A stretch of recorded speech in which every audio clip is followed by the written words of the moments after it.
दुनिया भर से लाखों देखने और सुनने वालों को शहीद अरशद शरीफ का सलाम। नाज़रीन, पाकिस्तान का सियासी मंजरनामा तेजी से तब्दील हो रहा है और हवाओं का रुख इमरान खान की जानिब मुड़ चुका है। और ये कोई किसी ताकतवर लोगों ने ये हवाओं का रुख नहीं मोड़ा, बल्कि पाकिस्तान की अवाम ने इमरान खान को अपना लाडला बना लिया है, इमरान खान को अपनी जिद बना लिया है। अब की बार इस्टेब्लिशमेंट ने कोई मिस एडवेंचर किया और इमरान खान के खिलाफ बाजवा पॉलिसी पर अमल हुआ तो जनाबे मन इसका खुमियाजा भुगतना पड़ेगा, क्योंकि अवाम ने अपना फैसला सुना दिया है। नाज़रीन, अब जो जंग है वो फैसला कुन मरहले में दाखिल हो चुकी है। तो बहुत बड़ी ब्रेकिंग न्यूज़ लेकर आपकी खिदमत में हाजिर हुआ हूँ कि जनरल आसिम मुनीर ने आर्मी चीफ के आते ही इंपोर्टेड हुकूमत को दिन हर रोज़ जो है वो जनाबे मन सरप्राइज मिल रहे हैं और हर रोज़ नया सरप्राइज निकल कर सामने आता है।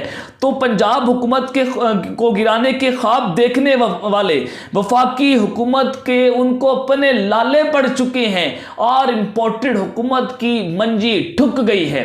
अब वफाकी हुकूमत में क्या कुछ इस वक्त चल रहा है और एक बहुत बड़ी विकेट, ये बहुत बड़ी विकेट का मतलब यह है कि बहुत बड़ी विकेट, एक बहुत बड़ा नाम वो पाकिस्तान तहरीके इंसाफ में उसने शमूलियत इख्तियार कर ली है, जिसने पीडीएम की रुखसती के परवाने पर दस्तखत भी हो चुके हैं। और ये विकेट किसकी गिरी है और इस वक्त बैकडोर चैनल्स पर क्या कुछ हो रहा है कि माई का लाल भी कोई वफाकी हुकूमत को गिराने से नहीं रोक सकता। इतनी बड़ी विकेट है, ये बड़ी एक्सक्लूसिव डिटेल्स हैं, वो मैंने आपके सामने रखनी है। और दूसरी खबर पर जो आज हम बात करेंगे कि नवाज शरीफ की जनरल आसिम मुनीर को ब्लैकमेलिंग जो है वो टैक्टिक इस्तेमाल करते हुए रंगे हाथों पकड़े गए हैं और नए आर्मी चीफ को कैसे ब्लैकमेल किया जा रहा था। इंतहाई ताकतवर तरीन मीटिंग, बंद कमरा इजलास में, वहां पर कौन कौन सी ताकतवर शख्सियात के सामने आसिम मुनीर का नाम ले लेकर उनको ब्लैकमेल किया गया, इस हवाले से भी एक्सक्लूसिव डिटेल्स आपके सामने रखूंगा कि मुख्तदर हलकों से नवाज शरीफ का पंगा महंगा पड़ चुका है। तीसरी खबर पर जो आज हम बात करेंगे कि रिटायर्ड होने के बाद जनरल बाजवा, जिनके बारे में ये कहा जाता रहा कि वो बेल्जियम फरार हो चुके हैं, वो जनाब यूरोप फरार हो चुके हैं, ये तमाम खबरें जो हैं उनका ड्रॉप सीन हो चुका है। और जनरल बाजवा जो हैं वो रिटायर्ड होने के बाद जनाबे मन पहली बार मंजर आम पर आ चुके हैं। इस हवाले से भी एक्सक्लूसिव डिटेल्स आपके सामने रखूंगा। लेकिन अगर आपने चैनल को सब्सक्राइब नहीं किया, चैनल को लाजमी सब्सक्राइब कर लें, बेल आइकन को दबा दें, आने वाली तमाम तरह अपडेट्स आपकी खिदमत में बर वक्त पेश होती रहे। नाज़रीन, मैं अपने हर वीलॉग में आपको पाकिस्तान की मैशत जो है उससे आगाह कर रहा हूं कि इस वक्त पाकिस्तान किसी भी वक्त डिफॉल्ट कर सकता है। हमारी इकॉनमी के बारे में जो बहुत सारे जरीदे हैं, इंटरनेशनल रिपोर्ट्स आ रही हैं, जापान की रिपोर्ट आपके सामने मैंने रखी, इंडिपेंडेंट उर्दू की रिपोर्ट्स आ रही हैं कि मुल्क दिवालिया होने की खतरनाक सूरत इख्तियार कर चुका है। पाकिस्तान में जो स्टेट बैंक के ज़खायर हैं वो जनाब 6 अरब 80 करोड़ से भी कम रह चुकी हैं, जो कि इंतहाई अलार्मिंग है। और साथ ही डॉन न्यूज़ ने भी जो खबर दी है कि पाकिस्तान तहरीके इंसाफ के एमपीएस समेत मुख्तलिफ कारकुनान पर इस वक्त क्रैकडाउन शुरू कर दिया गया है। आपको याद होगा कि जब इमरान खान साहब पर हमला हुआ था नसीराबाद में, तो मुल्क भर में एहतजाज शुरू हो चुके थे। लाहौर डीएचए और उसके बाद लाहौर कैंट में एहतजाज हुआ। बलोच रेजिमेंट फौज के जितने भी मेन इदारे वहां पर एहतजाज लोगों ने शुरू कर दिया। GH2 गेट नंबर 8 के सामने लोगों ने एहतजाज किया और फिर कोर कमांडर पेशावर के घर के बाहर लोगों ने एहतजाज किया, वहां पर टैंकों के ऊपर लोग चढ़ गए। तो जनाबे मन अब यहां पर इमरान खान पर तो FIR दर्ज नहीं हो सकी, क्योंकि उसके ऊपर कातलाना हमला हुआ था। उस कातलाना हमले में एक ताकतवर तरीन शख्सियत जो है उसको नॉमिनेट किया गया था, तो उसके ऊपर तो FIR दर्ज ना हो पाई। तो अब deputy speaker Khyber Pakhtunkhwa assembly को एक पेशावर कैंट की पुलिस ने खत लिखा है कि हमने आपके एमपीए हाजी फजल इलाही को गिरफ्तार करना है। और इन्होंने क्योंकि पेशावर कोर कमांडर के घर के बाहर एहतजाज किया था तो ये गैर कानूनी था। अब आ जाएं कि जनाबे मन ये खबर आप जरा स्क्रीन के ऊपर भी देखिएगा। चौधरी परवेज इलाही साहब ने कहा है कि जनरल बाजवा के कहने पर पाकिस्तान तहरीके इंसाफ का साथ नहीं दिया। इमरान खान के कहने पर पंजाब असेंबली तोड़ने को तैयार हूं, लेकिन मार्च तक इंतजार करने का मशवरा दिया है। और साथ ही उन्होंने ये भी कहा है कि ना जनरल बाजवा ने डबल गेंद की, ना इमरान खान ने डबल गेंद की। लेकिन इमरान खान साहब ने वाजे कर दिया है कि अगर मार्च में इलेक्शन जो है वो करवा दिए जाते हैं तो वो असेंबलियां तहलील नहीं करेंगे, लेकिन वो 15 से 20 दिसंबर तक किसी भी वक्त मुल्क में असेंबलियां तहलील कर देंगे। और उन्होंने इस हवाले से असूली फैसला कर लिया है। ये दूसरी खबर अगर आप स्क्रीन के ऊपर देखें कि हुकूमत के अंदर इस वक्त किस कदर खौफ जो है वो फैल चुका है और वो अब अपना दिल बहलाने के लिए कह रहे हैं कि इमरान खान असेंबलियां तोड़ने का रिस्क नहीं लेगा, क्योंकि उन्हें मालूम है कि असेंबलियां तोड़ेंगे तो 2 सूबों में इलेक्शन होंगे। अब ये किसने कहा? ये जनाब साबिक वज़ीर-ए-आज़म यूसुफ रज़ा गिलानी ने कहा है। उन्होंने कहा कि इमरान खान बात करना चाह रहे हैं तो गैर मशरूत बैठें ताकि रास्ता निकले। जब इमरान खान ने इलेक्शन करवाने का हमारा मुतालबा ना माना था तो हम कैसे मान लें? इमरान खान की गलत फहमी है कि इलेक्शन हुए तो 2 तिहाई अक्सर मिलेगी, आइंदा भी मखलूत हुकूमत बनेगी। असेंबलियों की तहरील से मुतालिक उन्होंने कहा कि हकीकत यह है कि जो वज़ीर आला एक FIR दर्ज नहीं करवा सका वो असेंबली कैसे तोड़ेगा? इमरान खान का झूठ पर मबनी बयानिया एक्सपोज हो चुका है। पाकिस्तान तहरीक इंसाफ ने पीपल्स पार्टी और मुस्लिम लीग नून के खिलाफ मीडिया ट्रायल किया। जब उनकी बारी आई तो कहते हैं फौरी इलेक्शन हो जाए तो हमने छोटे छोटे केसेस में 10 साल कैद भुगती है, इनके तो बड़े केसेस हैं इसलिए खौफजदा हैं और फौरी इलेक्शन चाहते हैं। अब आ जाए जनाब ईमान, ये तीसरी खबर है कि इमरान खान ने मेंबरान कौमी असेंबली को हिदायत की है कि हल्कों में वापस पहुंचे और इंतखाबात की तैयारी करें। अगर PDM इंतखाबात से ऐसी भागती रही तो जैसे अब भाग रही है तो हम मजीद वक्त ज़ाया किए बगैर पंजाब और खैबर पख्तूनख्वा की सूबाई असेंबलियों के इंतखाबात के लिए जाएंगे और कौमी असेंबली के इंतखाबात बाद में होंगे। ये चौधरी फवाद हुसैन साहब हैं, उन्होंने इस हवाले से ट्वीट कर दिया है।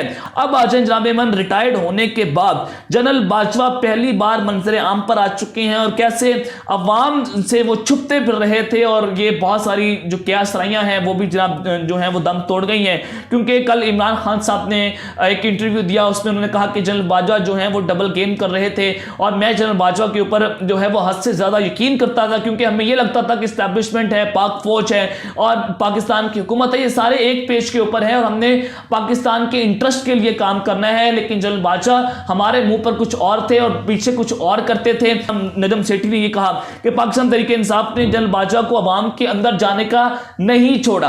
अब जनरल बाजवा इतने गंदे हो चुके हैं कि अगर वो अवाम के अंदर जाएंगे उनका भी वो हाल होगा जो लोटों का हाल होता रहा है पिछले हालिया कुछ महीनों के अंदर। तो सना बूचा ये भी बुग़्ज़े इमरान में सरशार है, ये कहती है कि इमरान खान वाकई बहुत ज़्यादा मुख्तलिफ है कि जो हाल इमरान खान ने जनरल बाजवा का कर दिया है अब कभी इस्टेब्लिशमेंट अपना पॉलिटिकल रोल रखने का नहीं सोचेगी, वो कभी मुदाखलत नहीं करेगी।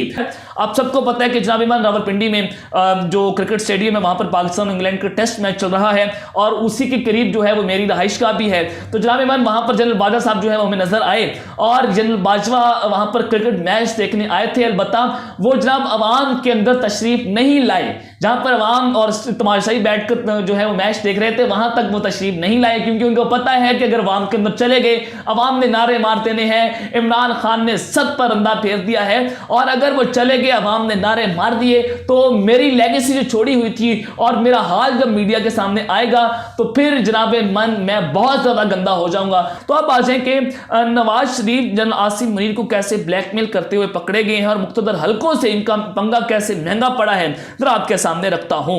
नाज़रीन का मोहन राय का बयान था कि जनरल बाजवा के कहने के ऊपर वो जनाब जो है वो उन्होंने इमरान खान का साथ दिया, राना सनाउल्लाह साहब ने। अब ये खबर जो है वो अब इसको आपने जोड़ना है जनरल बाजवा के दौर में, जनरल आसिम मुनीर के साथ इनका कोई राब्ता नहीं है। जो मोहन राय साहब ने स्टेटमेंट दी थी हमने उसके प्रोग्राम के अंदर, क्योंकि जनरल बाजवा उस वक्त आर्मी चीफ थे, general Asim Munir army chief नहीं थे।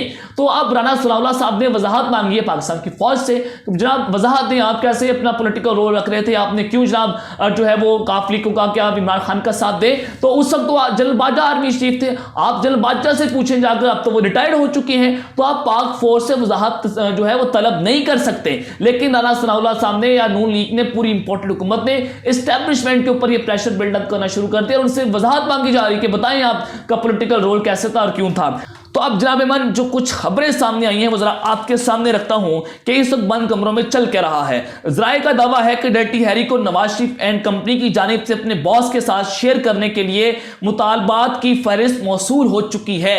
अब नवाज शरीफ की जानिब से डर्टी हैरी को, अब जनाब वो बॉस कौन है जहां पर जिसका जिक्र हो रहा है, वो बॉस 2-3-4 बॉस हो सकते हैं। डर्टी हैरी के DHISI हैं, ISPR के अंदर बहुत सारे लोग थे, बाजवा की कंपनी थी पूरी और जो उनके लिए लॉबिंग कर रहा था, सारा मामला है। तो अब सवाल यह है कि क्या एस्टेब्लिशमेंट गैर सियासी रहेगी या बाजवा की पॉलिसियों को जारी रखा जाएगा और क्या बदमाशियों या कंट्रोल शुदा अनासिर को शो चलाने की इजाजत होगी। अब जनाब ईमान ज़राए के मुताबिक डर्टी हैरी ने हालिया सेक्टर कमांडर्स की मीटिंग में बढ़के मारी है कि जनरल बाजवा के ना चाहने के बावजूद मैंने जनरल आसिम मुनीर को चीफ बनाने की कामयाब लॉबिंग की। अब जनरल बाजवा जो है वो नहीं चाहते थे कि जनरल आसिम मुनीर को आर्मी चीफ बनाया जाए, लेकिन डर्टी हैरी जो है वो अपने लिए जनाब ये अपना क्रेडिट लेने की कोशिश कर रहा है कि मैंने जनरल आसिम मुनीर को आर्मी चीफ बनाया। वो नहीं, जनरल आसिम मुनीर की अपनी क्रेडिबिलिटी है, वो एक बहुत मंजे पाकिस्तान की फौज के जनाब अफसर हैं और अब भी मैं ही एस्टैब्लिशमेंट का काम चलाऊंगा, ये डर्टी हैरी कर रहा है। और सबका पॉलिसियां जारी रहने के इम्कानात हैं। क्या अब भी बाजवाई फाशिस्ट पॉलिसियां जारी रहेंगी? क्या पाकिस्तानी अवाम के साथ अब भी गुलामों की तरह बर्ताव किया जाएगा? डर्टी हैरी का एहतसाब और आजम खान सवाती केस नए आर्मी चीफ की नीयत का इम्तिहान है।